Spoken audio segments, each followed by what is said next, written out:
I sit with my right leg crossed over left. I watch the movie that I love best.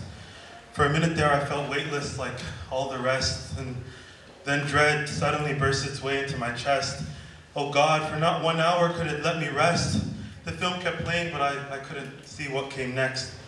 It became clear that something was wrong with my breath, my nerves hyper-aware of the world's staggering breadth. While the pain and terror flooded into me, compressed, I could feel it dragging me down with impossible heft. Control over myself kept slipping away until I couldn't tell if any of it was still left. It's taken over. I've given myself over. It can't be helped when it demands to be expressed. My body is a vessel that's willingly receptive at the visitor's slightest behest. I want to stay in control, but if the truth is to be confessed, it feels so good to hand it over and disassociate when you're this fucking depressed. Year 3. Happiness doesn't just sit there and take residence. It doesn't take a life of its own and grow within negligence. The amount of attention it demands is the real source of its wretchedness.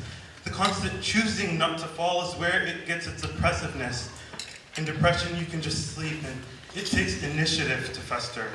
It doesn't ask me to gather energy I don't have, strength I can't muster. I just can't believe I'm remembering the time I wanted to die with so much luster. I haven't written in 2 years because the intensity of my feelings began to feel shameful. It was almost like not addressing my depression in a poem was a sign that I'm being grateful. Each time I wrote that I wanted to die, I couldn't continue without feeling blameful. Suffering in silence is clearly more faithful. Year 4. I'm at a place right now that is unpleasant to describe. At times like this, I used to want to unsubscribe, but I think now I'm more willing to ascribe more positive things to the mere fact that I'm alive. Spoonfuls of positivity that I imbibe, as I inscribe my cheery jingle between the lines of this ceaseless diatribe. I opened my blackout curtains and the sun is streaming in. It's so sad how I always forget the mood not sleeping puts me in. I start to justify my cynicism like it's my eyes just opening to how dumb optimism is in this crazy world we're living in. But somehow once it gets me back in its grasp, it feels like coming home again, like everything's right again at last. I replaced the breath I'd been holding with a quick and forceful gasp.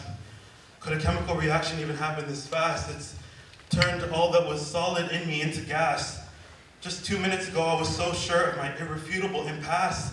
From tectonic plates to mildly opaque glass, it had fooled me so completely with the scale of its Sisyphean task.